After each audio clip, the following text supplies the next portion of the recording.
Russian twists. So Michelle's never done this before, so we're gonna walk her through it. I'm gonna have Michelle sit on the ball facing the windows, and she's gonna walk out until her back, upper back is resting on the ball. So nice and slow and controlled, perfect.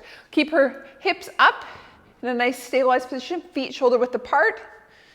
And I'd even walk out a little bit more. Let's get your head on that ball. Perfect, there, now you look more relaxed. Okay, so we want a nice relaxed position. We want those shoulders on the ball, we want the neck resting on the ball, we want the head resting on the ball, and then we want those glutes activated, keeping those hips up. We're gonna have Michelle hold that dumbbell in both hands and extend up. I'd recommend starting light with this dumbbell and then moving your way up.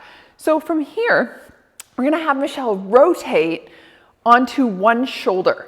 So she's going to roll the ball and move the dumbbell up and come onto one shoulder, and then exhale, twist the other way. So twisting that upper body, again, a great exercise for my competitive girls who need to be able to twist their torso. Great way to get that flexibility going. And it's a great way to work your entire core. So exhaling on the ups, inhaling on the roll downs, exhaling on the ups. Let's try and keep those legs as stable as possible. Whee! Perfect, that looks great, Michelle. That, my friends, is a ball Russian twist.